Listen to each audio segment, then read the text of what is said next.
Hi, welcome everyone. We're going to give just about 30 seconds for the waiting room to populate into the webinar, and then we'll get started.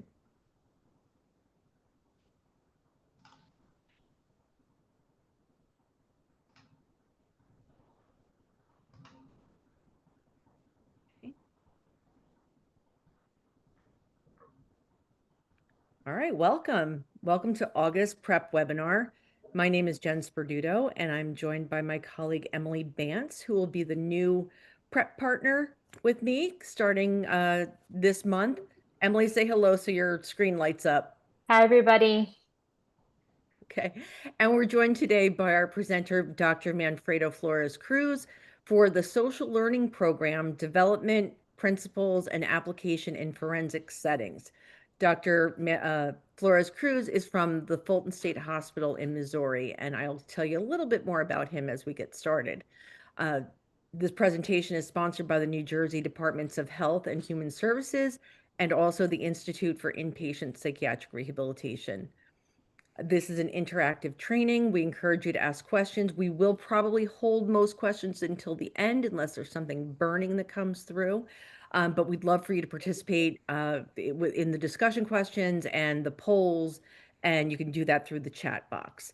There will be a training evaluation at the end of the webinar, and that training evaluation will have the handouts for today's presentation and a certificate of attendance that you can print to say you're here or download, and a recording of this webinar will be available on the IPER website tomorrow. And Emily just dropped a link to that in the chat so you have it. And as always, if you've been here before, you know I send out a follow-up email in the morning. So if you don't get to that training evaluation this afternoon at the end of the webinar, you'll have an opportunity to fill out and get the information and do the training evaluation tomorrow. Next, please. So just a quick disclaimer, the Psych Rehab Education Program PrEP webinar is an online forum for a variety of topics related to inpatient psychiatric hospital staff. And while Rutgers and the DBHS and DMHAS are co-sponsors of the program, the PrEP webinars are peer presented, and as such, the content is independently developed by the presenters each month. So the views and opinions expressed in the program are those of the presenters and don't necessarily reflect the views or positions of any entities they represent. Next, please. Just a quick reminder that in order to offer the recording of the webinar, we are being recorded. So whatever you say will be going on in perpetuity, forever. Next, please. So I'm thrilled to present Dr. Manfredo Flores Cruz, who is, by the way, you might recognize as an IPER Award finalist. If you were part of our IPER Award voting process last year, you may recognize the name or the name of the program. So we invited Dr. Flores Cruz back today to tell us more about the award, the IPER finalist, the program that made it to the finals. So Dr. Flores Cruz earned his doctorate in clinical psychology from Xavier University in Cincinnati. He completed his predoctoral and postdoctoral training at Fulton State Hospital in Missouri, where he currently is there working as a psychologist and the unit supervisor on the social learning program. Dr. Flores Cruz specializes in the delivery of evidence-based treatments for serious mental illness with an emphasis on psychotic spectrum disorders. And he is a member of the Fulton State Hospital Internship Training Committee and supervises pre-doctoral psychology interns in both research and clinical practice. So we are thrilled to have Dr. Flores Cruz here today, and I'm going to turn it over to him and we can learn more about the social learning program. Thank you. All right. Dr. Flores Cruz, it's all yours. Thank you so much for that introduction, and good afternoon, everybody. I hope you're all excited and ready to learn more about social learning as much as I am excited to always present about this. Just a little caveat before we begin.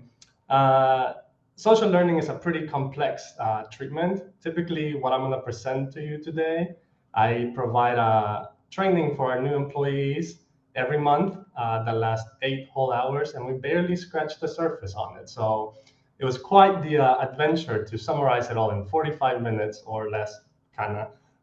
So if you have any burning questions at the end, I'm happy to answer them. And you probably will have lots of questions about other things. So we'll try to address as much as possible about SLP and how wonderful the things my colleagues and I do within this facility and have done for a long time. So with that being said, I would like us to, first of all, kind of get ourselves in the mindset of what this presentation is about and who exactly we are thinking about while we're attending these seminars and whatnot. We all serve varied populations, so I'm sure you all are attending these things to kind of learn more about that stuff. Who are we serving for? What kind of services we can provide? What can we do for our clients to help improve their quality of life? So I want to give you a couple examples. These are examples of clients that may sound kind of familiar to you. They're definitely familiar to me. I may or may have not based these on real clients. But I'm curious to hear how many of you have experienced something like this. So imagine a client who's constantly in seclusion and becomes aggressive, seemingly out of nowhere.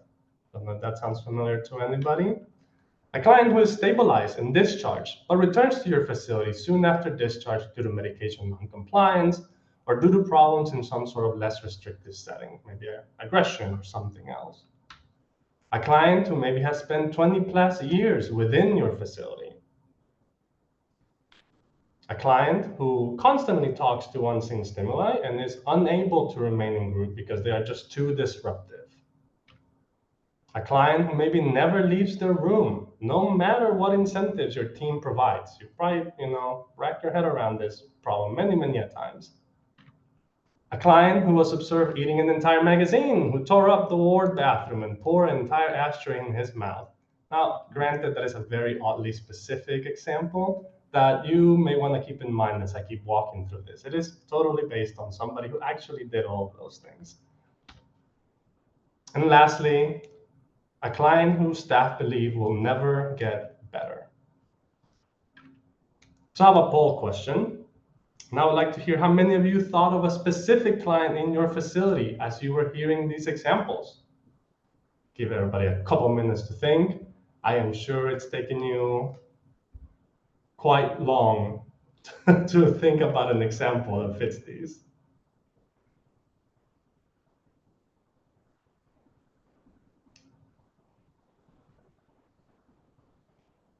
That's on the Okay. chat.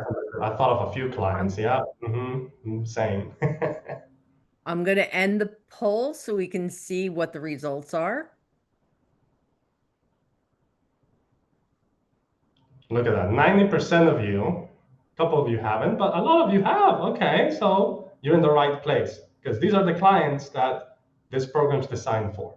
So if you thought about somebody who met those criteria, then I have good news for you. You're about to learn something that may be helpful for you.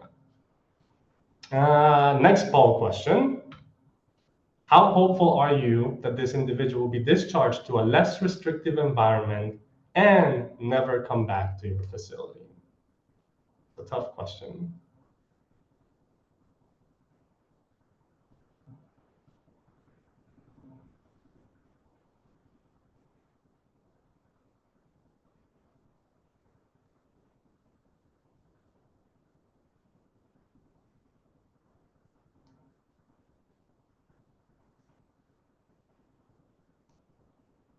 We're seeing a variety of answers coming in. Give it another 10 seconds and then I'll share the results.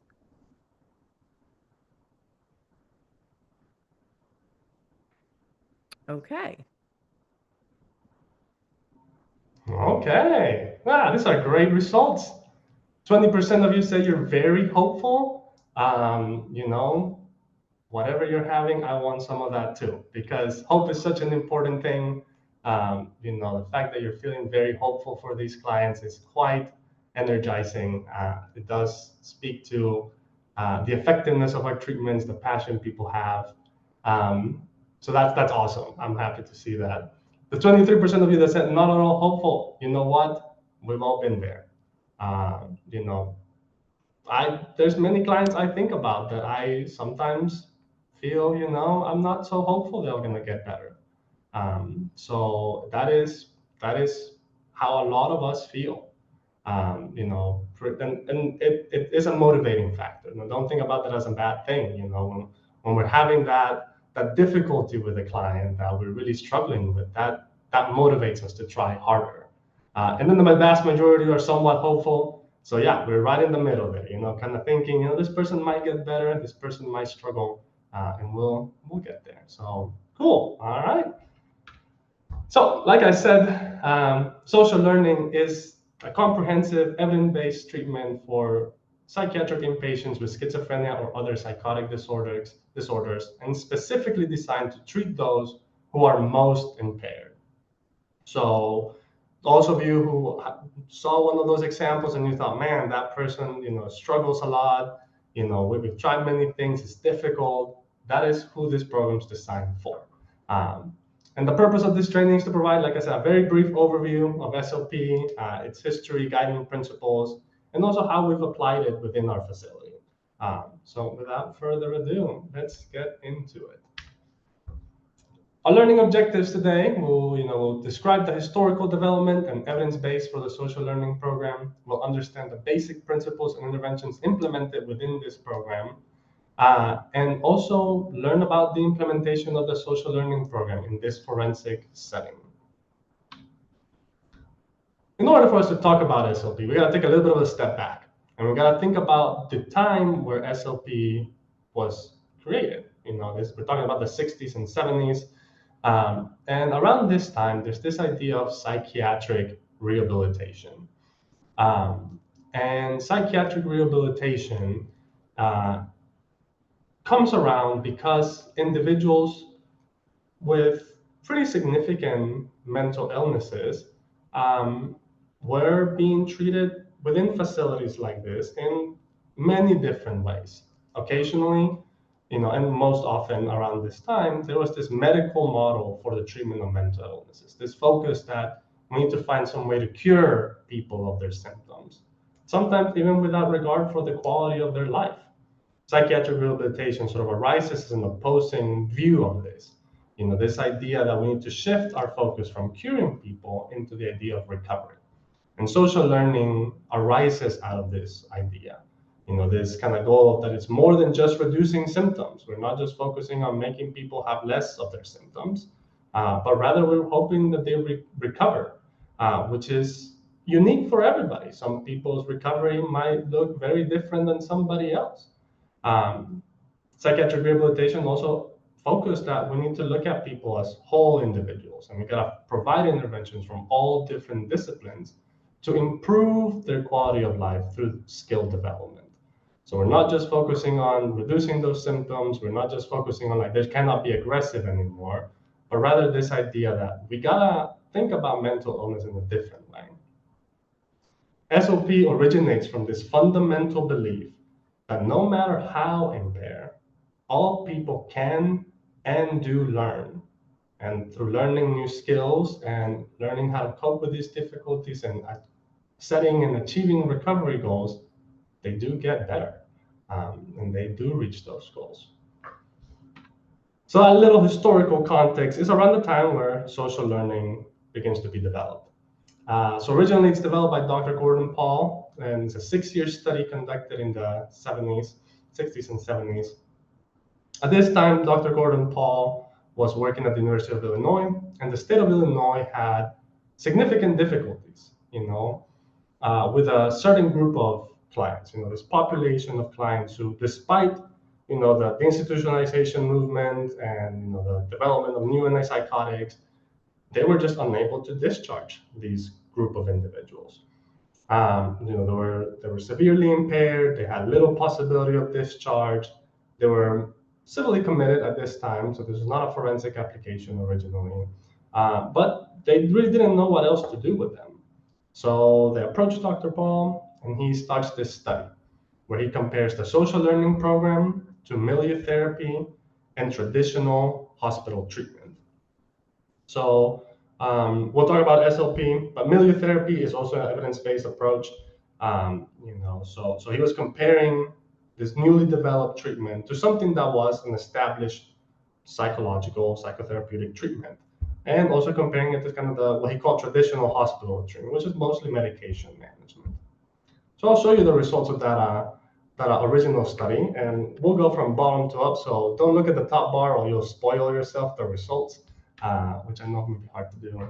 Dr. Flores, Cruz, I'm so sorry to interrupt. Before you go on, we are getting some feedback that there's a little bit of an echo. So I don't know if there's a microphone that you can move a little closer to, perhaps. Okay. That might clear up the sound. Let me see. Let me see what I can do. Sorry about that, everybody. No, thank you very much. She said it's better. Thank you for whatever you just did. She said is it better She now? said it sounds better now. Thank you so much. Okay. Maybe I just need to get closer to my microphone. So we're looking at the original study, right? So at the bottom, we have the traditional hospital, and we're looking at successful discharge, and then, individuals who were either rehospitalized within those 6 years or were not discharged altogether. So for traditional hospital, we can see it's kind of like around 50-50, like 48 to 52% of individuals. They had very low success rates, which is consistent with what we know about severe mental illness. Some individuals with medication management do get better, and they may achieve discharge and reach those goals. But some individuals are more impaired, they require far more treatment, and medication management might not be enough. In the middle, you see milieu therapy, and milieu therapy was an effective intervention. I mean, it's an evidence-based practice. It involves sort of more like self-government among the clients.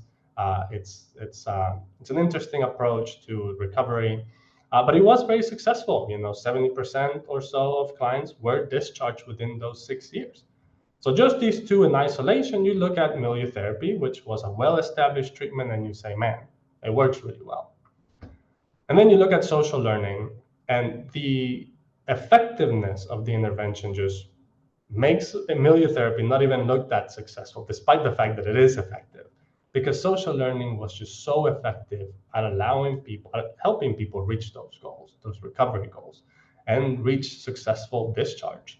About 93% of all clients within that 6-year study were discharged successfully from that program, which is amazing. Considering that these individuals were significantly impaired, and despite the best treatments available and the efforts of people to get individuals out of institutions like this, were unable to be discharged previously to the implementation of social learning.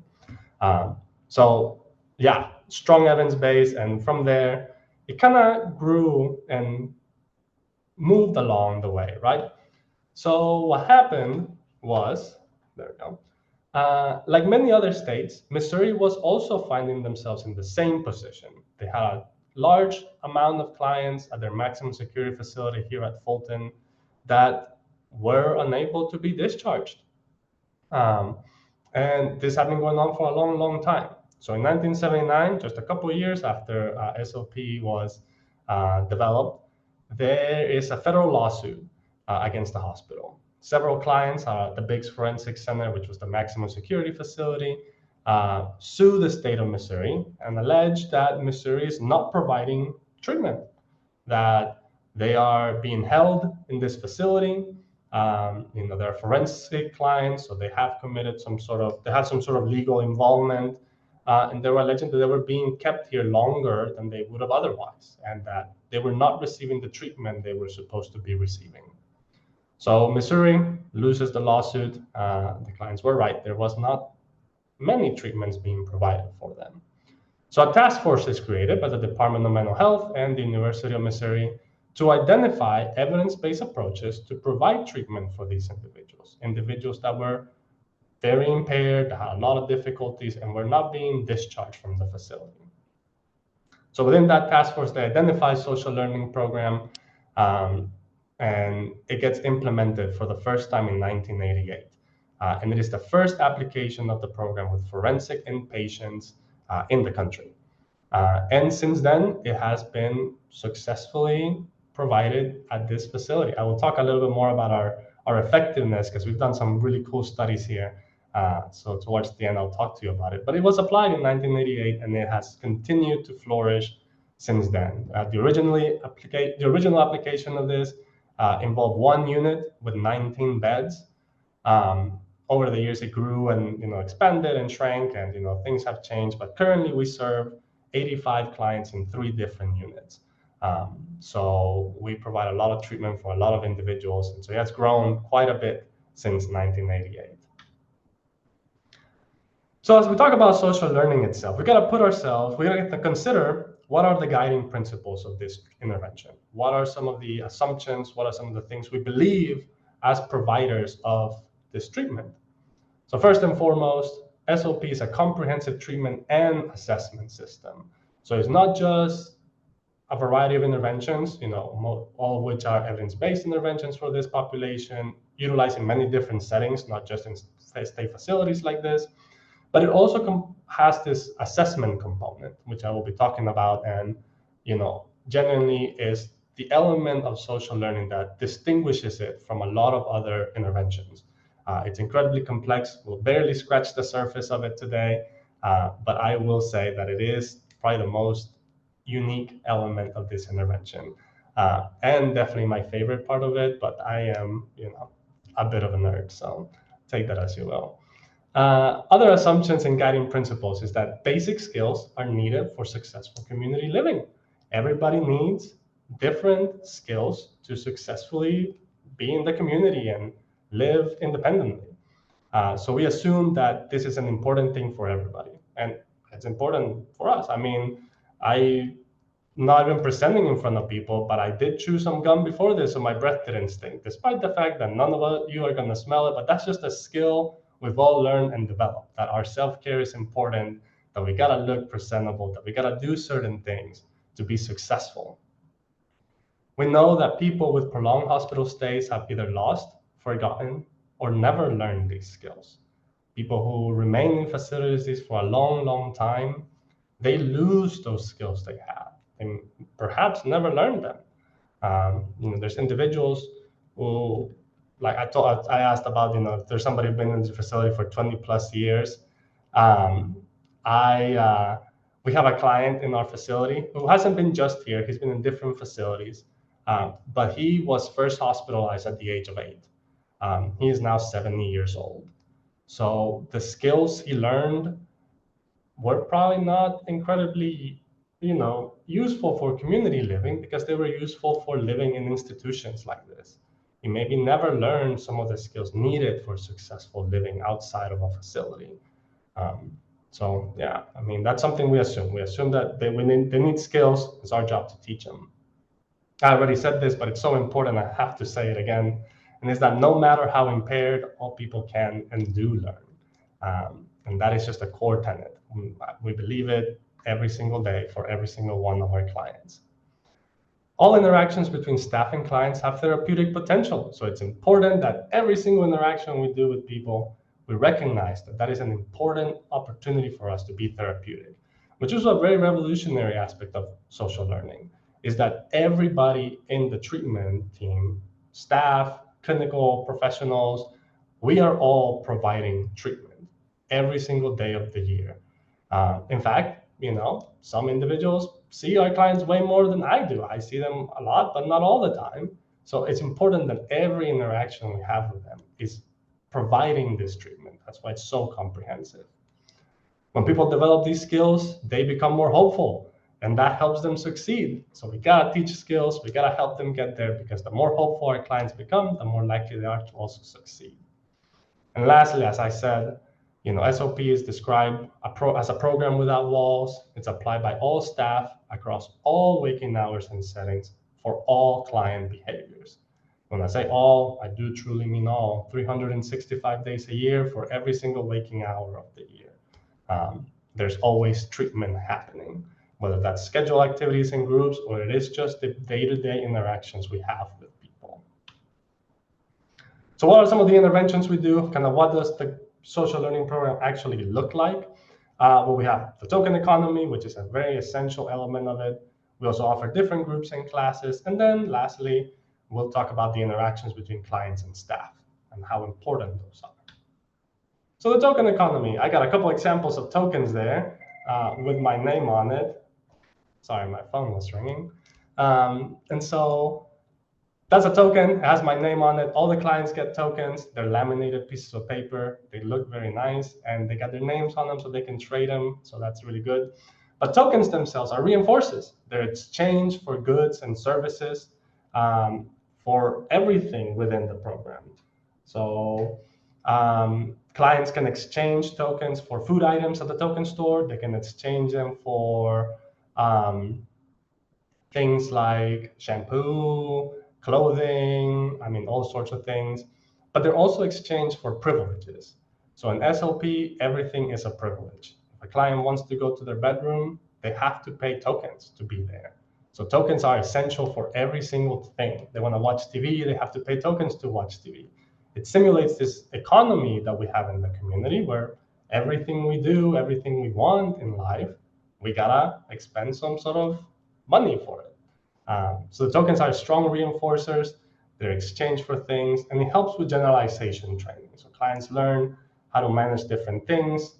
It helps with shaping. I have what we call a shaping chip in there, which is utilized as a marker to help people learn that they're getting closer to earning a token. So even things like making your bed, they get shaped to do that. And they receive a token if they reach that goal of making their bed. Lastly, the token economy facilitates an environment of choice.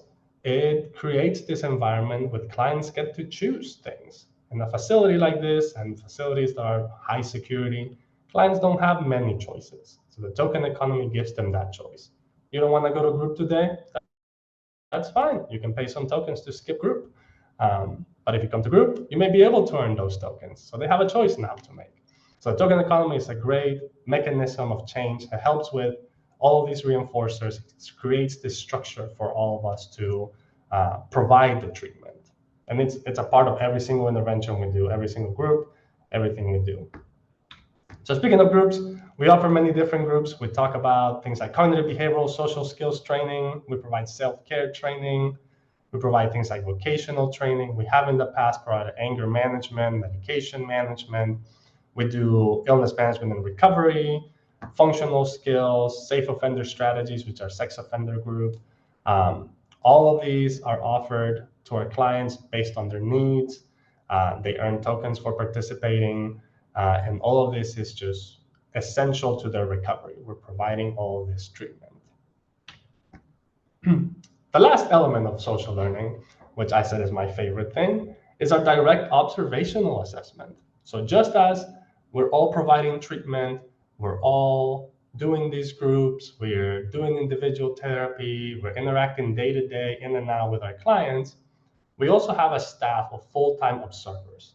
And their job is to observe both client behaviors and also staff and client interactions. So there's two systems we use. We use the time sample behavioral checklist, or TSBC, and the staff resident interaction chronograph, or SHRIC.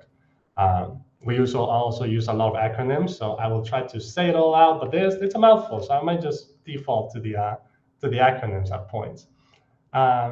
These observations are standardized. It's a standardized methodology. It is very rigid and strict, and it needs to be because it's very, very, objective. Our observers are incredibly well trained. It takes a long time for observers to get up to speed with the training system. It is a very difficult process, and it's amazing what they do. I couldn't be an observer. I would be terrible at it. So their job is fantastic. They provide so much insight into what our clients do and how they behave, but also provide so many opportunities for us to train staff and improve what we do. Observations are conducted 16 hours a day. So they come in, they watch clients and staff interact, and they do this every single day of the year except for Christmas and New Year's. So it's an incredible source of data. And this has been done at Fulton since 1988. So we literally have millions of data points for our clients, which is just, I don't even know what other data set out there exists that would have this wealth of data that we utilize day in and day out to improve client outcomes. It goes without saying how amazing it is. definitely created by geniuses far above my understanding. It often goes over my head at times. So the TSBC itself is a 2-second observation of every client in the unit. And there's 69 different behaviors that the observers are looking for. We utilize these behaviors to understand appropriate and inappropriate behaviors.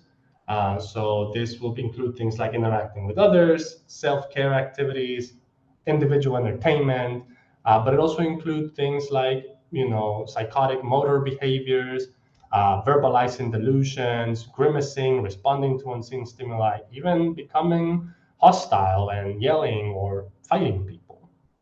So these indices tell us a lot about our clients, how they're doing in treatment. Are they improving? Are they not improving? We use it in every single treatment plan we have for all of our clients. We use this for program evaluation. It has so many applications. It's a fantastic system that allows us to individualize our interventions for every single client and identify exactly what is it that they need to reach their goals. The SRIC, or the staff resident interaction chronograph, is about how staff interact with clients. So instead of 2 seconds, it's a 10-minute observation. So the observers will come to the unit, and let's say I'm doing CBSST, and they'll come and they'll watch me for 10 minutes. And they'll see how I respond to client behavior. If a client interacts with me appropriately, they answer a question well, what do I do with that? What if a client's sitting in class and they're talking to unseen stimuli? What do I do with that? How do I respond to them? And we utilize this information because it gives us a clear picture of what interactions we do are most effective at helping clients. We have some data for that I'll show. But it provides this profile of every single staff member who works in our program, and it tells us, how do they interact with clients? What are they reinforcing? Are they reinforcing appropriate behaviors? Are they reinforcing inappropriate behaviors? Are they prompting when individuals fail to meet an expectation? Or are they it even looks at whether they're passing shaping chips and tokens. So we can even know if our staff have been following that element of the program or not. So it's a fantastic system. And we use it for training. It's never to get people in trouble. It really is to improve the services we provide for our clients. Because at the end of the day, that is the goal, is we're working with a very challenging population that requires, very specific treatment that is constantly given to them to help them overcome those difficulties. So we do this all the time, every day of the year. We provide feedback. So I talked about how this was implemented in Fulton, and it is a forensic setting, so there's a lot of challenges with this population. We have some very complex presentations, people who are incredibly treatment resistant. They, may not respond to antipsychotics. We have many clients who are on multiple antipsychotics, and they continue to have as much psychosis as they did before they were taking them. So this is a very challenging group of individuals, but this treatment is highly effective when provided with the highest fidelity. So we use all that data because we want to be as faithful to our intervention as possible. The also truth is that social learning is complex. It's difficult to implement. It requires a lot of systematic change, but many of the elements of this intervention can be applied within other programs. People in this webinar, I'm sure you're from different settings. You may not have a social learning program within your setting. However, there's something about this that you may take away still, and I'll try to address that because I want you to get something out of this too. So how effective is social learning? We've done some research here at Fulton State Hospital, last published in 2022, and it looked at discharges and returns to the hospital since 1988. Since between 1988 and 2019, there were 288 clients treated by the social learning program, and 248 of those were discharged to a less restrictive setting. Some of them did, most of them were discharged to minimum security facilities. There's a step-down process, but it was incredibly effective. Only 8% of all 248 clients ever came back to maximum security. So an incredible success rate. Most of these clients were able to be discharged. So then we compared it to other evidence-based practices within our hospital. So looking at our own population between 2010 and 2019. At that time, 90 clients were discharged from social learning, and only 3 of those returned to maximum security between those 9 years. Compared to other programs where 225 clients were discharged, and they had a return rate of 14.2%. So even compared to other evidence-based practices, social learning remains a very effective intervention at helping people reach their recovery goals and helping them discharge to a less restrictive setting, which at the end of the day is our goal, is to help them have better quality of life. One of the big mechanisms of change is what we call positive verbals and nonverbals. So behavioral change happens when appropriate behaviors are consistently reinforced and inappropriate behaviors are extinguished. The simplest form of reinforcement is attention. I have a cat, his name's Rio. He's very cute looking, but he's also quite evil. And when I first got Rio, he was just by himself. So of course he wanted attention. So at nighttime, what would Rio do? He would just tear the place up because he knew I had to get up and deal with whatever nonsense he got up to. So he would scratch the door all night. We wouldn't let him in the room, but he would scratch the door all night. And no matter how much I yelled and sprayed water at him, he wouldn't stop because he was getting exactly what he needed, which was attention. So instead, I had to ignore it. I had to extinguish that behavior. Same thing with our clients. SLP focuses on providing that attention to the appropriate behaviors. So going back to my cat, when Rio's acting all cute and trying to get, pets, I will pet him because I want him to lie on my lap. But when he's acting naughty, I don't give him attention. And when we use those principles, we use that through what we call positive verbals and nonverbals. So fundamentally, we increase these reinforcers for appropriate behavior throughout the day, and that leads to most significant changes. And this is the intervention that everybody's performing on SLP. We're always providing this positive, we're saying positive things. We are demonstrating positivity by smiling, giving fist bumps, thumbs up. And when we do that, we create change. We help people get better because they learn new skills and they learn to continue doing those skills because they're consistently reinforced. When we train people in this, you may think, okay, like that's a big challenge, right? But it doesn't require you to be an expert in, operant conditioning to perform. And we have research to show that when we train staff in these interactions, when we provide feedback, when we are constantly there with them, they become better at doing this too. And the clients learn how to change their behavior. So positive verbals are the things we say. They can be compliments. They can be saying somebody, good job, all of those things. And we have some ideal numbers. There's exactly a number that we're looking for. So you can guess in your head how many positive verbals are needed per hour. This is how many positive things we should say to everybody, not just to one specific person, every single hour of the day. That number is, drum roll please, 58 and a half. Don't know where the half comes from, but we gotta say, ideally, 58 positive things to our clients every single day. Last time I looked at my strict data, not to toot my own horn, I was at exactly 58. So the observers can no longer watch me this year so they don't ruin my statistics. But that is the goal. We're providing, that is basically a positive comment, compliment, or telling somebody good job once every minute. We do that every day. That is the ultimate ideal, that we're providing 58 nice things to say every hour of the day, every day of the year. Isn't that amazing? And it might seem like a big deal. It might seem difficult, but it really isn't. You compliment somebody on their shirt. You tell them they did a great job coming to class on time. You say, nice job raising your hand. And you say, man, I love that question you asked.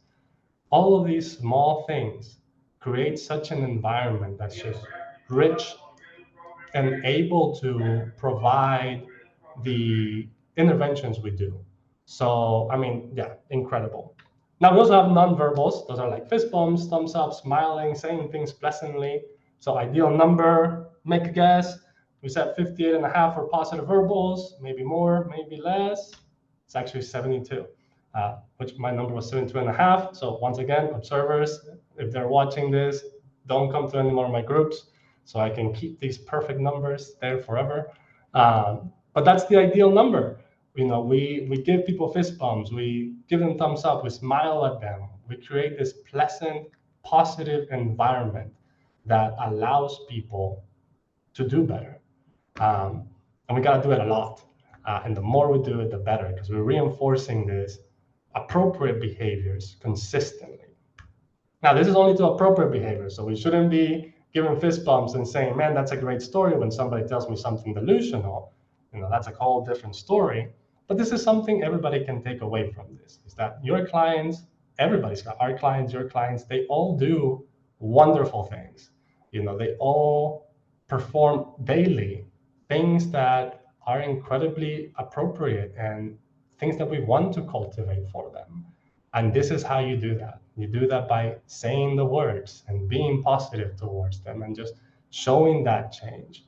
Our research has shown that when we do these things, we do positive verbals, positive nonverbals, that's where most of the change occurs, when we're constantly reinforcing those positive things our clients do. So these principles are applicable to all inpatient treatment facilities. When we train staff in behavioral principles, that is an incredibly effective intervention. So we gotta focus on that. It's not just about the people leading the groups. It's not just about the individual therapists. It's about everybody. We are all providers of these treatments, and we all can be better at providing behavioral interventions like positive verbals and nonverbals. We also should focus on increasing just the interactions between clients and staff, because when we increase staff interaction with our clients, well, guess what? There's more opportunities for us to be positive and pleasant and reinforce those things. So we gotta cultivate that environment where people are encouraged to be out and engaging with each other. And lastly, targeting this idea of reinforcing appropriate behaviors through the use of positive verbals and nonverbals is an effective intervention for all staff members. Now, I mentioned social learning has been here a long time, and I mentioned that we use this data for many different training purposes, and I will demonstrate now just a quick example of how we do that, because I see we have like 3 more minutes before I need to get into questions, which I'm doing a pretty good job. I was expecting to be rushing a bit more. So I'm going to show you a little graph that demonstrates how we've utilized this to help people be more consistent with social learning principles. So this graph contains all 3 of our units. On the left side, you see a Pearson correlation. This is for the fiscal year, this last fiscal year actually. And it's looking at how closely are we applying the ideal social learning principles. So this includes positive verbals, positive nonverbals, includes a lot of other information that we don't have time to go into. But it focuses on how well are we providing this treatment. So for many, many years, after COVID completely, changed the perspective of things. I'm sure you all have faced many challenges since then, just as we have. But you're gonna see the lasting effect of this. July of last year, some of our units were within, 0.4, 0.5 correlations, which is frankly not very good. We're having a hard time getting back on track with our program. And this is, I'm only showing you July 24. If I showed you the other years, it would look like that. They're pretty low results, because it's challenging to stay consistent when you're faced with all these other challenges. And so, for many years, we've been trying to target this. We've been focusing our efforts in doing that. And we've decided to start doing more intensive staff training. And in November, we have our kind of 2 days of training that we do every single year, but then throughout March, April, May, we did other trainings with our clinical staff and the frontline staff. And you can see the impact of that. Our engagement with our clients has gone up. Our trend line definitely demonstrates that we're making improvements. So despite all these challenges, focusing on these interventions is an effective way of creating change. And I told you about that client who ate a magazine, who put an ashtray in his mouth back when people could smoke in this facility, who quite literally ripped up the stalls of the bathroom. This gentleman was considered by many somebody who would never get better, you know, and he didn't get better from one day to the next. He was here like 20 plus years. Um, but he went from that, not wearing clothes, cussing all the time, all of those behaviors, to successfully being discharged from this facility, and actually going to minimum. And minimum facilities now are preparing him to be discharged back to the community. Somebody that many people would have given up on. This treatment was incredibly effective for. So in conclusion, our research does support the effectiveness of social learning program with treatment-resistant populations within this setting, utilizing various reinforcers such as positive verbals and nonverbals effectively change client behaviors, and just creating an environment within our facilities that support client recovery while also training all staff may result in positive changes both for the facility and also ultimately the people we care about, which are our clients. That's the people why we do this for. So yeah, if there's something you can take from this is you all are the agents of change. If we take this into consideration and impact our environment through the use of more positive interactions with people, you can cause pretty significant change in the lives of individuals that are incredibly impaired. So yeah, so on that note, very hopeful perspective, I'm hoping that a lot of people who were in the somewhat hopeful camp are now in the very hopeful camp, that we can lead to change. So I want to, give us the last 13 or so minutes I got for any discussion questions. I have been seeing a lot come up in the chat, so I'm excited to address any questions people may have and see where we go from there. Yeah, thank you so much, Dr. Flores Cruz. We did have a couple questions that came in the chat that Emily was holding on to. So we'll, if you guys want to put some questions in the chat, we'll start with the ones that we already have, and then, feel free to add some more in, and we'll get to as many as we can. Awesome. So the first question is from Rebecca. Rebecca asked, what training and credentials do the observers have? Excellent question. The training is quite intensive. I told you there's 69 behaviors in the TSBC. Some of them are like descriptions of a sentence long. Some of them are paragraph long descriptions. So observers have to be credentialed. They have to go, they have to study, about all the behaviors. They will shadow an observer who has been certified as an observer. They'll come to the unit. They are, doing the observations. And I didn't mention this, but the most impressive thing is that our inter-rater reliability is around 0.97. So in order for an observer to be certified, they have to be 97% the same as the other observer who is certified already. And they have to do that all the time. They don't have a specific degree, so they don't have, psychologists would actually be terrible observers because we try to interpret too much. They actually are very objective. They go through a pretty intensive training when they join our staff, and they're just incredible at their job, really. So yes, no specific training, mostly just going through our program training to become certified. And another fun fact, if they go on vacation, they have to be recertified because they gotta stay on top of their game, because that's how challenging it is to be an observer. Wow. Yeah, it's incredible. Like the fact that Dr. Paul came with this system, that's just a true stroke of genius. I could never come up with something like this. Wow. So it's amazing. Wow. Awesome. Another question related to observers. How many observers are on a unit at any given time? Yeah, great question. So we have a total of 6 right now, I believe. And they have a schedule. It's a rotating schedule. So they're not on the unit 24. They're not on the unit every single hour all day. They have a system of what times they come to the unit.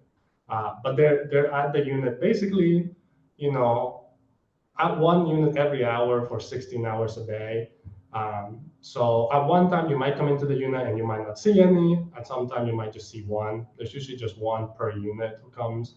Um, the neat trick about this is that eventually you become so used to the observers being around, they disappear.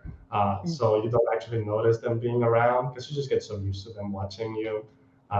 So at any given time, there might be one of them in the unit, but occasionally none of them. It just depends on their schedule. And one more question. This was from the Q&A, and this was asked anonymously. How is the program funded, specifically the staff needed for observers? That is an excellent question that, luckily I am not an administrator who has to deal with budgeting and all that, but it's all funded through the state. I mean, I would imagine that because of that lawsuit back in the day and the implementation of the program, the state was mandated to provide this funding. So it is all part of our, employee funding that comes through the state of Missouri. So social learning is a huge money pit. Lots of money gets spent. I think our budget just for the token store that I have to purchase stuff from all the time is like $35,000 a year, just to stock that with food and drinks and soda and all that. So it's a huge budget that the state of Missouri gives the hospital. Yeah. Oh. A couple more questions from the chat. Did you want me to keep going, Jen? Yeah, that'd be great. Thank you, Yeah. Emily. So from Megan, with the original study looking at the effectiveness for social learning and the 2022 study, what was the average length of treatment in social learning prior to discharge? That's a great question. So social learning is a very long-term treatment. So, a lot of clients, it's around 6 years for some of them. That's kind of average. We do have clients who stay here a long time. We do have clients who do very well, very quickly and recover. But it is a long-term treatment. So just like with our original study, we actually have a client in our program who's been here since then, and he is our social learning expert because he has been here since it was implemented. So just as some people may recover really quickly and really take onto the program and get better, there's people who it takes a long time for. So with that study, I think it's like around 6 point something years on average that it takes for somebody to be able to discharge and kind of improve to that extent. Okay. Ricky is asking, do you have any data or even anecdotal info on the implementation of the system with maximum security populations of folks with IDD? Yeah, good question. So, we have clients who have intellectual disabilities, but their main presentation is always going to be schizophrenia. This treatment is designed for severe mental illnesses like schizophrenia, schizoaffective disorder.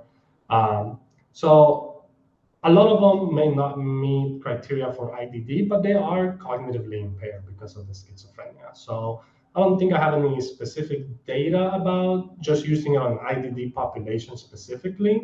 But I think some of these elements probably would translate well, that the reinforcement, the kind of the really structured nature of the program, and our clients are doing something from 6 in the morning when it's up on time, all the way to ideally like 8 or 9 p.m. Like there's something scheduled every hour of the day for them to do. So I would imagine for people with IDD, that would be a pretty effective structure too. So yeah, so I don't have anything particularly data-based, but I would imagine there could be some applications. But originally it was not designed for that. It's designed for schizophrenia and schizoaffective disorders, kind of the severe mental illnesses. Thank you. Margaret is asking, how does the state pay for this? Do you have special funding, and is it now threatened? That's a great question. Once again, luckily, I am not an administrator that deals with the budget, and I do not envy that job. So, part of it, we do have a Medicare/Medicaid ward. So I am the team leader of our Medicare ward. So that does bring revenue to the state of Missouri. We do have utilization rates that help fund some of that, but it doesn't really specifically go straight to us. But it does help with, kind of building revenue, which helps the state fund the facility. Whether it's threatened or not, I mean, changes in politics and changes in who's the governor always bring budgetary changes.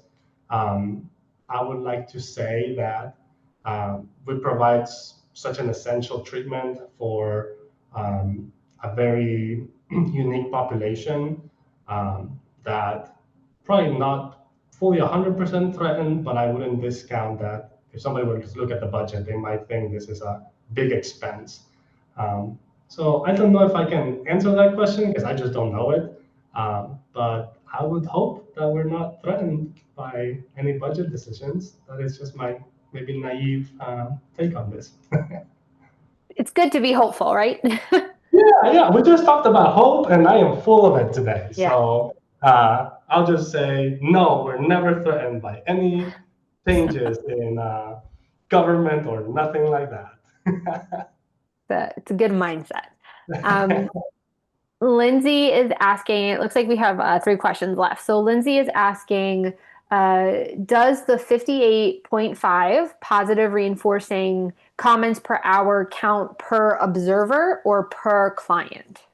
So that's per staff. So if the observers watching me do a group, it will be my interactions with the clients.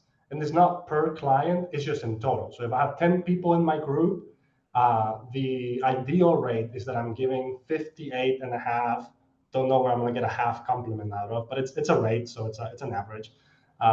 If I'm doing 58, let's say, compliments or positive comments to all of the clients in that group within that hour. So it's about me. The observers, it's not per observer, it's just the observer watching whoever that is, and it's that staff, how many they're doing to all the clients they're interacting with within those 10 minutes. And Karen is asking, is the observer role a full-time job?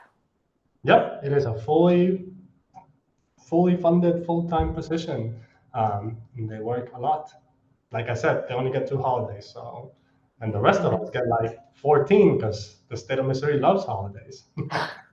Okay.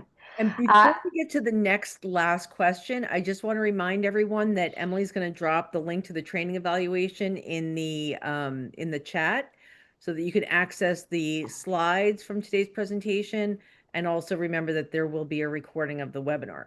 But back to the very last question, and then we'll sum it up. So last question, Nicole is saying, I'm a board certified behavior analyst working at a psychiatric hospital. We have had 2 units, which were considered the behavior support unit. We have a token economy and pretty much run it the exact same way, but we tend to have trouble with staff buy-in when it comes to training, differential reinforcement, planned ignoring, extinction, mainly because it is the opposite of what they think they should do, more or less. Any tips? That is the struggle, and a lot of it, like you said, is kind of getting that buy-in, right? I haven't finished doing all my data on this, but we recently conducted, some pretty intensive training with our staff. It was like 2 days of training plus a week hands-on training with them, and we still got a couple more to go till we get all of our staff involved. But one important thing that we're kind of looking at is kind of like what leads to this lack of buy-in. Is it that they don't know how to implement the program? Is it a motivation issue? Is it like a competing interest issue? A lot of times people are like, well, I don't want to do kind of like the ignoring and stuff because I don't want to get, a negative consequence from the client. So it's kind of this balance. I don't think there's a magical answer.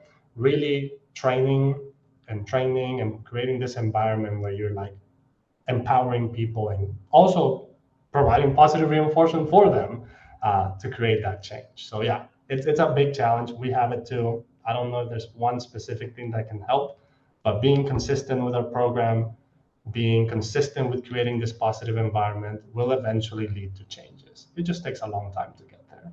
But that's a great question. It's a tough situation that I think many people would agree they're also experiencing. Thank you so much, Dr. Flores Cruz. This was really great. If you guys remember in the beginning of the presentation, I mentioned that the social learning program was an IPPER Award finalist for this year. And the IPPER Award is coming out again. So we will be soliciting for nominees for the most innovative programs that embody the goals, values, and principles of psychiatric rehabilitation in an adult inpatient setting. So be on the lookout for that. Again, you can download the slides from the training evaluation, and Dr. Flores-Cruz has listed some references and resources on his slides that you'll have access to, and you'll have access to the recording tomorrow. So thank you all for being here. Thank you, Dr. Flores-Cruz, for a great presentation. And we will see you next month. Our September webinar is on September 16th.